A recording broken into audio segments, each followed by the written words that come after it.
असल आंख पता है कब खुलेगी? मरने के बाद। हम जब इंसान दुनिया से जाता है ना, तो रिश्तेदार पता है क्या कहते हैं कि मैयत ने पीछे क्या छोड़ा है। फरिश्ते पता है क्या कहते हैं? मैयत ने आगे क्या भेजा है। असल मरने के बाद पता चलेगा कि असल दुनिया तो वो थी, मैंने आखिरत के लिए क्या तैयारी की।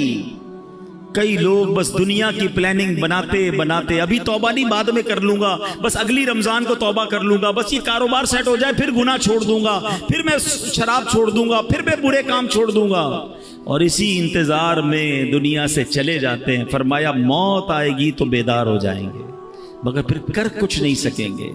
ऐ मेरे प्यारे इस्लामी भाइयों, अल्लाह करीम कुरान मजीद में इरशाद फरमाता है, वब्तगी फीमा आताकल्लाहु दारल आखिरह, और जो माल तुझे अल्लाह ने दिया है उसके जरिए आखिरत का घर तलब कर।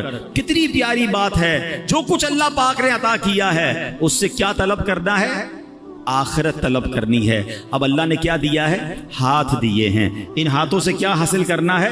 आखिरत हासिल करनी है, मगर इन हाथों से गुनाह करके अल्लाह को नाराज कर रहे हैं। अल्लाह ने आंखें दी हैं, इन आंखों से अल्लाह को राजी करके अच्छे काम करके आखिरत तलब करनी है, मगर यही आंखें हराम देखकर अल्लाह को नाराजी वाले काम किए जा रहे हैं। ये कान अल्लाह ने दिए हैं, इन कानों से तिलावत सुनकर, अच्छी बातें सुनकर आखिरत तलब करनी है, मगर इन कानों से हम अल्लाह को नाराज करके आखिरत बर्बाद कर रहे हैं। गौर करते जाएं, जो कुछ रब ने दिया, कुरान क्या कह रहा है, जो अल्लाह ने दिया है उससे आखिरत तलब करो, मगर मुझे और आपको जो जो रब ने दिया, चाहे वो दौलत दी, सेहत दी, ताकत दी, औलाद दी, मर्तबा दिया, शोहरत दी, जो कुछ दिया वो रब ने दिया, मगर क्या मैं इससे आखिरत तलब कर रहा हूं या रब ही को नाराज कर रहा हूं? बड़ी अजीब कैफियत है। ऐ मेरे प्यारे इस्लामी भाइयों, हजरत सहल बिन अब्दुल्ला तुस्तरी रहमतुल्लाह तआला अलैह बहुत बड़े अल्लाह के वली हैं। इनकी आदत करीमा थी, अल्लाह की राह में बहुत खर्च किया करते थे। जो हाथ में आता अल्लाह की राह में दे देते। तो उनके घर वालों को लगा कि ये इतना खर्च करते हैं तो ऐसा ना हो सारे ही खर्च करने, कुछ बचे ही ना इनके पास। तो हजरत अब्दुल्ला इब्न मुबारक के पास गए कि हुजूर इनको कहें कि इतना खर्च ना करें, गरीब हो जाएंगे, खर्च करें अल्लाह की राह में, मगर इतना तो खर्च ना करें। तो तब अब्दुल्ला इब्न मुबारक ने उनको कहा कि मुझे तुम्हारे घर वालों का पैगाम आया है कि थोड़ा हल्का हाथ रखो, इतना अल्लाह की राह में जो आता है खर्च कर देते हो।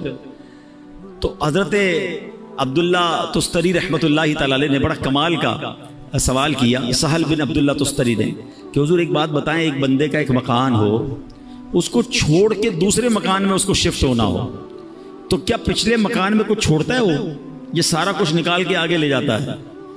तो फरमाया वाकई मकान शिफ्ट करना हो तो पहला मकान तो पूरा ही खाली करके जाता है। कहा हजरत बस मेरा अगले मकान में शिफ्टिंग का टाइम आने वाला है, मेरा आखिरत का सफर करीब है, तो मैं यहाँ क्यों छोड़ के जाऊं?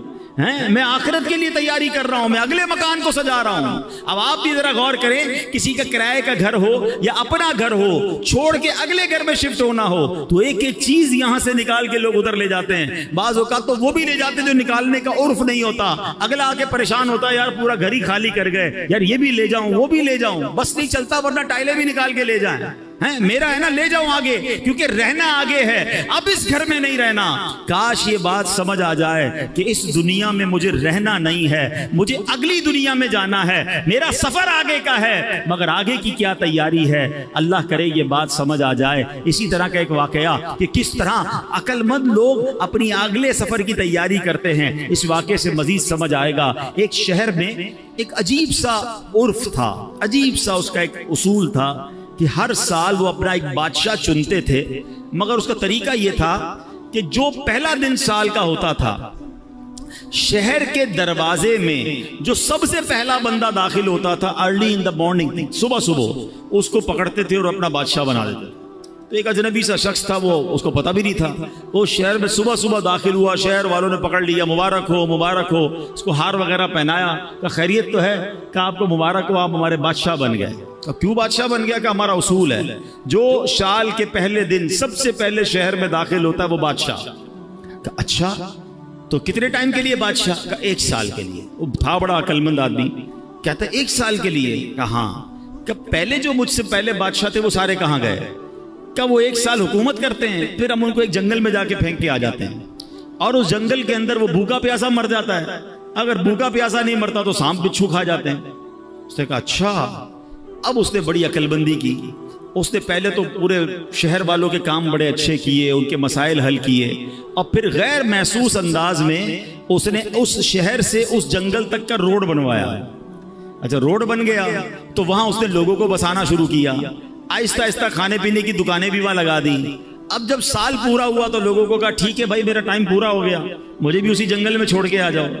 तो जो शहर के बड़े लोग थे उन्होंने कहा आप बड़े समझदार हैं, आपने उस जंगल बयाबान को भी शहर बना दिया, उधर भी जनाब इतनी रौनक कर दी कि हम आपको उधर भी लेके जाएंगे तो आपको कोई प्रॉब्लम नहीं होगी।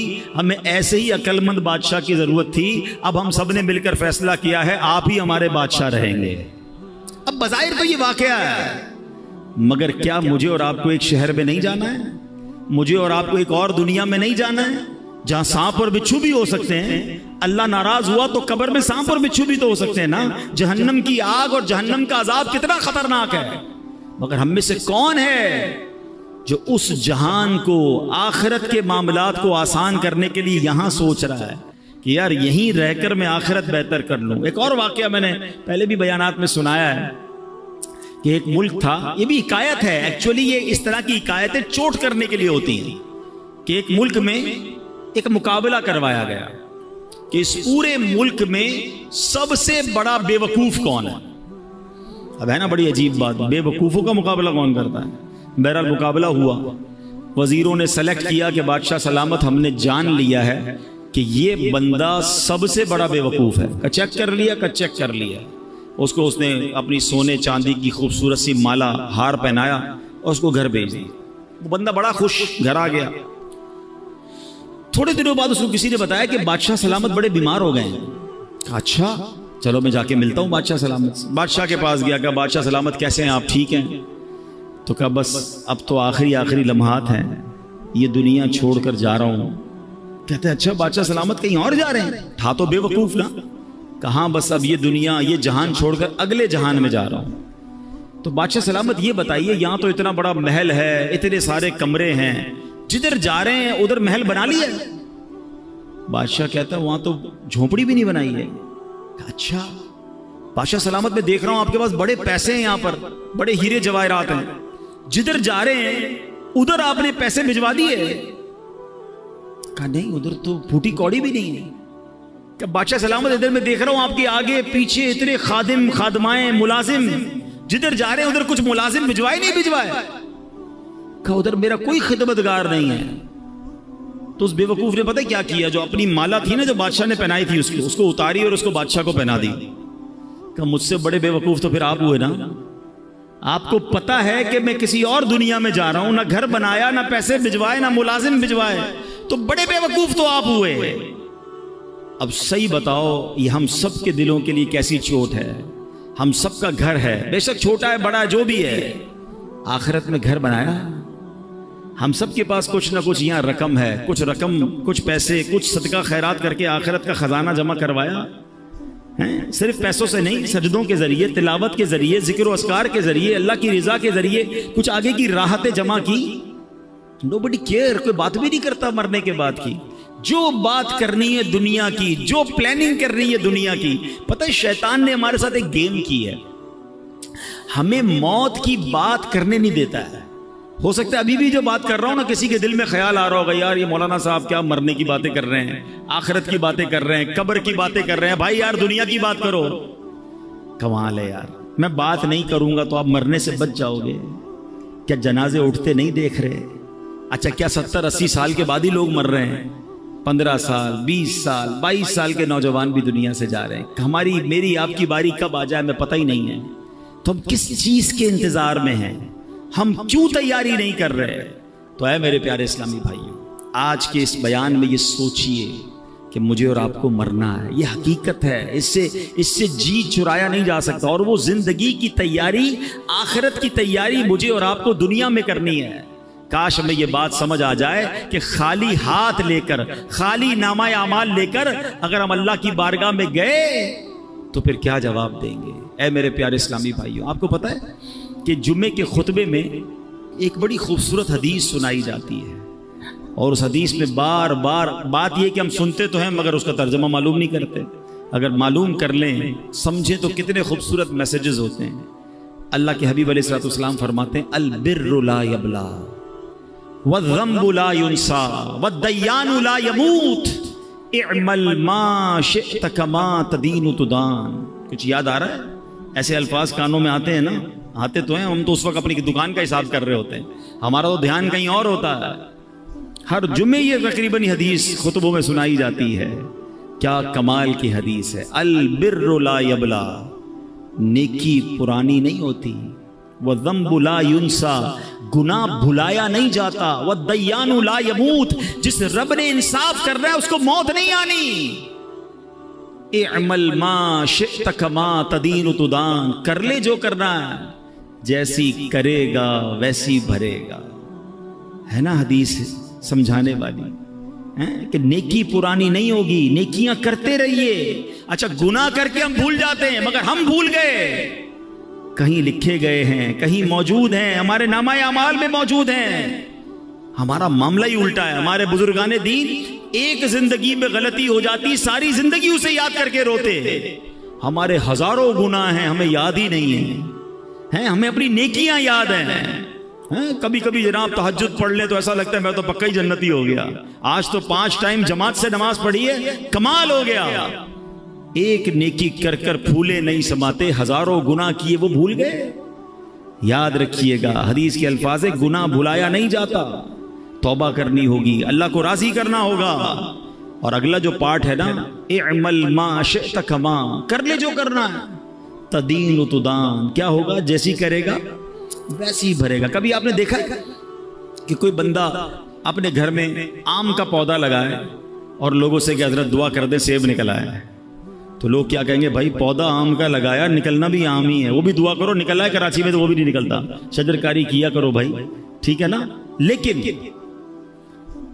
आम के पौधे में सेब नहीं निकलता, ये समझ आता है। गुनाहों वाली जिंदगी के बाद जन्नत की उम्मीद रख के बैठे हैं, काम अल्लाह को नाराज करने वाले करने, नमाजें हमारी कज़ा हो रही हैं और हम उम्मीद लगाए बैठे हैं कि कब्र जन्नत का बाग बनेगी। खुद सोचे ना, करेंगे जैसी वैसी भरेंगे ना, जैसा बोएंगे वैसा काटेंगे।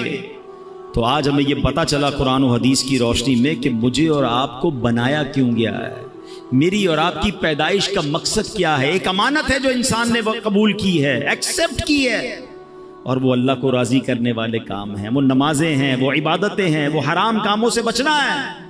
तो है मेरे प्यारे इस्लामी भाइयों, काश हम ये बात समझ जाएं। नबी पाक अलैहिस्सलाम की हदीस पाक है, फरमाया हैरत है, इंतहाई हैरत है उस पर जो हमेशा के घर को मानता है, फिर भी धोखे के घर यानी दुनिया के घर के लिए मेहनतों में मसरूफ है। मालूम है कि हकीकत वाला घर दूसरा है, मगर ये दुनिया के घर और यहीं के लिए मसरूफ है। प्यारे आका फरमाते हैरत है उसके लिए।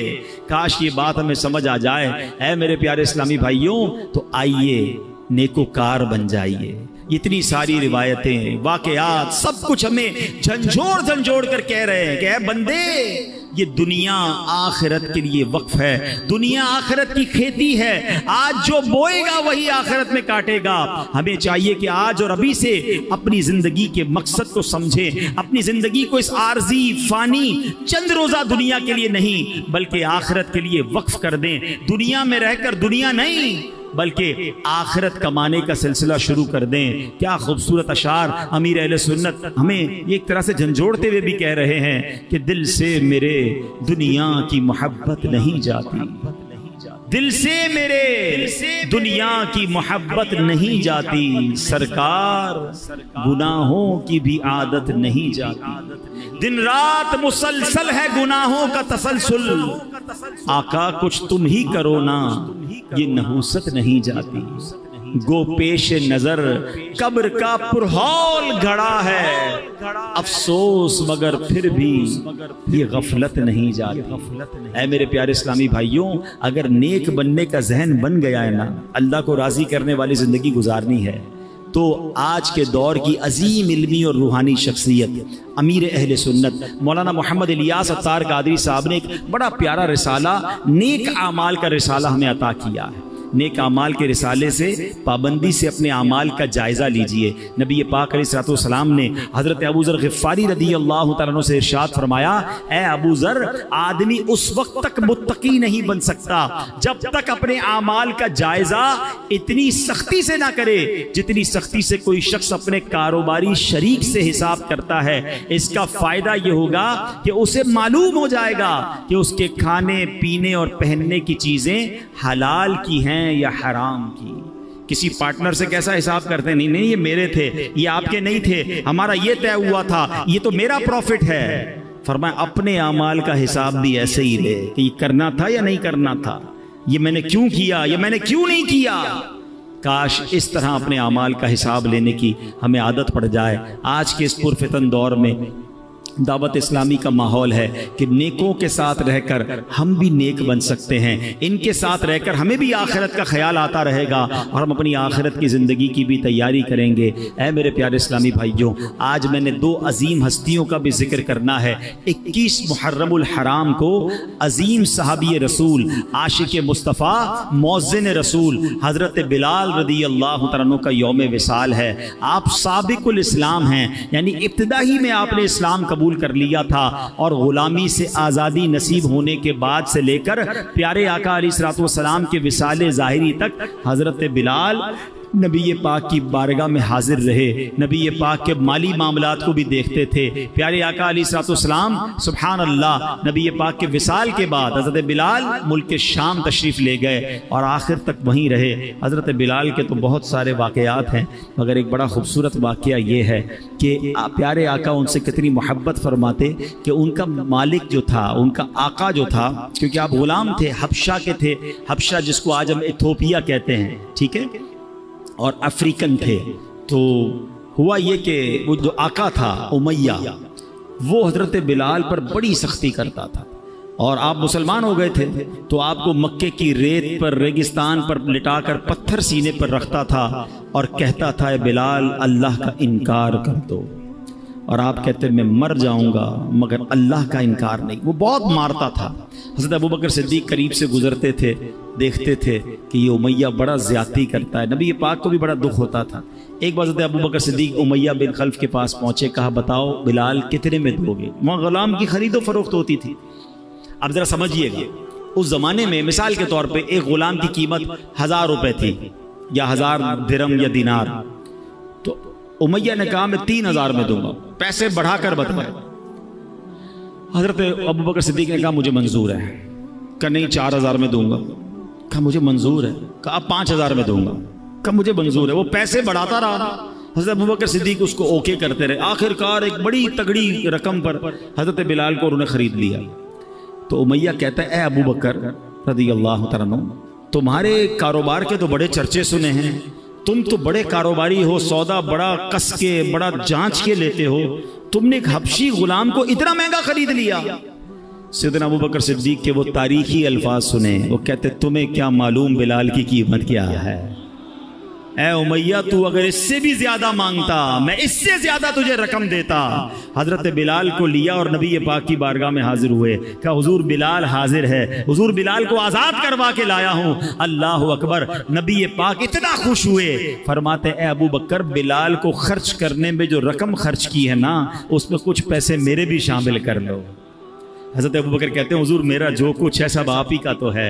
अल्लाह अकबर। ऐसे बिलाल हैं जिनको नबी पाक से कितनी मोहब्बत और सरकार दो आलम अलैहिस्सलातु वस्सलाम को उनसे कितनी मोहब्बत है। सुभान अल्लाह। हज़रत सैयदुना इब्राहीम बिन अदम रहमतुल्लाहि तआला अलैह, ये बहुत बड़े अल्लाह के वली और ये बाद में बलख शहर के बादशाह भी बन गए। मगर जब ये खुद एक ज़माने में बादशाह थे, तौबा करके तो ये इन्होंने बादशाह छोड़ दी, मगर ये पहले बलख शहर के बादशाह थे, बहुत अमीर ज़ादे थे। तो हुआ ये कि एक मरतबा किसी ने आपसे पूछा कि आली जान, ये आपकी ज़िंदगी में इनकलाब कैसे आया, आप तो बड़े बादशाह थे और अब तौबा कर ली और अब आप एक बिल्कुल आम इंसान की ज़िंदगी बसर करते हैं।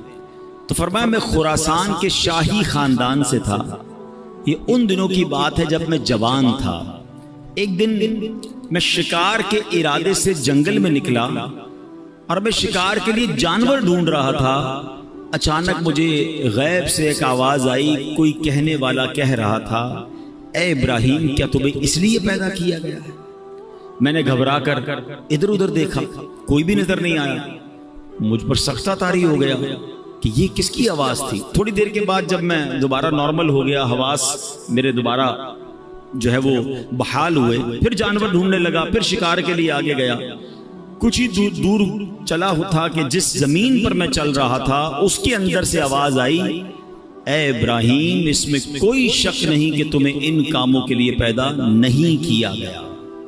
इस गैबी आवाज ने मेरे दिल की दुनिया बदल दी। मेरा मुलाजिम जो बकरियां चरा रहा था उसको मैंने अपना कीमती लिबास दे दिया, उसका ऊनी लिबास मैंने खुद पहना, सब कुछ छोड़ छाड़ कर मैं मक्का-ए मुकर्रमा की तरफ चला गया। हज़रत इब्राहिम बिन अदम की जिंदगी के और भी बड़े प्यारे वाकयात मिलते हैं कि ये बादशाहत छोड़ने के कैसे कैसे वाकयात हुए। कि एक बार क्या हुआ, क्या फरमाते कि मेरा बड़ा जबरदस्त महल था, एक शख्स अंदर आया, स्ट्रेंजर था, मैं जानता नहीं था, कोई अननोन आदमी था, मगर अंदर आकर वो कहता है कि मुझे ये मुसाफिर खाना अच्छा नहीं लगा। हज़रत इब्राहिम बिन अदम कहते हैं, इतना बड़ा महल, इतना बड़ा बादशाह का महल, कहते हो मुसाफिर खाना? कहते हैं हजरत आपको मुसाफिर खाना नजर आ रहा है? इतना बड़ा महल है, इतनी शानदार कमरे हैं। तो बुजुर्ग कहते हैं, ये बताओ इस तुमसे पहले यहाँ कौन रहता था? क्या मेरे वालिद रहते थे? क्या उससे पहले कौन रहता था? क्या दादा रहते थे? अच्छा, उससे पहले कौन था? क्या परदादा रहते थे? तो क्या फिर बताओ मुसाफिर खाना किसको कहते हैं? एक आता है, पहला चला जाता है, फिर अगला आता है, तो उससे पहले वाला चला जाता है, एक आ रहा है, दूसरा जा रहा है, मुसाफिर खाना नहीं तो क्या है? कहते ये बात मुझे मेरे दिल पे असर कर गई कि वाकई जिस महल को, जिस जायदाद को, जिन चीजों को मैं सब कुछ समझ रहा हूं, ये तो जाने वाली है। और फिर हज़रत इब्राहिम बिन अदम रहमतुल्लाहि तआला अलैह ने ये बात जब अपने के दिल में बैठ गई ना, तो वो अल्लाह ताला की राह में निकल गए, अपना सारा माल अल्लाह की राह में खर्च किया, तारिक दुनिया हो गए। तो आप एक बार दरिया के किनारे बैठकर गुदड़ी सी रहे थे, तो एक करीबी रियासत का बादशाह वहां से गुजरा। उसने कहा, ए इब्राहिम, इतनी बड़ी बादशाहत छोड़ दी, आज दरिया किनारे बैठकर अपनी रजाई खुद सी रहे हो, तुम्हारे आगे पीछे तो बड़े नौकर चाकर थे, इससे क्या मिला तुम्हें? हज़रत इब्राहिम बिन अदम ने वो जो सुई जिससे आप रजाई सी रहे थे, आपने वो दरिया में डाल दी और दरिया में आवाज लगाई कि ए दरिया की मछलियों, मेरी सुई तलाश करके दो। जो बादशाह था वो देखकर हैरान हो गया कि बहुत सारी मछलियां ऊपर आई, किसी के मुंह में सोने की सुई है, किसी के मुंह में चांदी की सुई है, सब एक एक सुई लेकर आ गई। आपने फरमाया नहीं, मुझे मेरी सुई चाहिए। दोबारा एक मछली गई और सुई लेकर आई। हज़रत इब्राहिम बिन अदम ने उस बादशाह को देखकर कहा, बताओ तुम्हारी हुकूमत अच्छी है, ये हुकूमत अच्छी है? जो अल्लाह के लिए कुर्बान करता है, जो अल्लाह की तरफ चल पड़ता, अल्लाह फिर मखलूक के दिलों में उसकी इज्जत डाल देता है। ऐ मेरे प्यारे इस्लामी भाइयों, हज़रत इब्राहिम बिन अदम रहमतुल्लाहि तआला अलैह से जो सवाल किया गया था ना, ये बड़ा अहम सवाल है। हमने आज अपने आप से भी ये सवाल करते रहना चाहिए। आपसे क्या गैबी आवाज आई थी? अलिहादा खुलिकता, क्या तुम्हें इसलिए पैदा किया गया है? अब हम अपने बारे में गौर करें। जरूरी तो नहीं हर किसी को गैबी आवाज आए, मगर इस वाक़े से हम सबको अपने आप से बार बार पूछना है। हम जब मोबाइल इस्तेमाल करते हैं और जो कुछ देख रहे हैं, तो काश दिल से ये सवाल आए, क्या मैं इस काम के लिए पैदा किया गया हूं जो मैं कर रहा हूं? अपने आप से पूछे ना, हैं? इसी तरह हम कुछ पढ़ रहे हैं, क्या पढ़ रहे हैं? ये पढ़ने से फायदा होगा या रब नाराज होगा? ये पढ़ने वाली चीज है भी कि नहीं? काश अपने आप से सवाल करें, क्या जो मैं कर रहा हूं इसीलिए मुझे पैदा किया गया है? हम कहीं जा रहे हैं, किस तरफ जा रहे हैं? नेकी की तरफ या बुरी महफिल की तरफ? शराब खाने की तरफ, जुआ खाने की तरफ, बेहयाई की तरफ, दोस्तों के साथ बुरे कामों की तरफ? काश दिल से ये सवाल आ जाए, क्या तुझे इसलिए पैदा किया गया जिसलिए तू जा रहा है? एक एक चीज हम कारोबार कर रहे हैं, जो भी कारोबार कर रहे हैं, अपने आप से पूछे, क्या मुझे इसलिए पैदा किया गया जिस अंदाज से मैं कारोबार कर रहा हूं? हम गौर कर लें अपने हर हर अमल पर। ऐ मेरे प्यारे इस्लामी भाइयों, अगर ऐसा नहीं है तो फिर ऐसा ना हो कि रब अज़्ज़ वजल मुझसे नाराज हो जाए, कहीं मैं अपनी जिंदगी गलत या फजूल कामों में तो नहीं गवा रहा हूं। शायर लिखते हैं, कुछ मकसदे हयात जरूरी है दोस्तों, कुछ मकसदे हयात जरूरी है दोस्तों, कहना ये दिल की बात जरूरी है दोस्तों, जो फिक्र आखिरत में गुजारी वो मुकम्मल, वरना तो ये हयात अधूरी है दोस्तों। किस काम में जिंदगी गुजर रही है। एक बात याद रखिए, हम में से कोई यहाँ 15 साल, कोई 20 साल, कोई 30, कोई 50, कोई 60 साल का भाई बैठा है, लेकिन गौर कीजिए, कभी हमने गौर किया, मालूम करने की कोशिश की मुझे दुनिया में भेजा क्यों गया है। हर चीज के बनाने का एक रीजन है ना।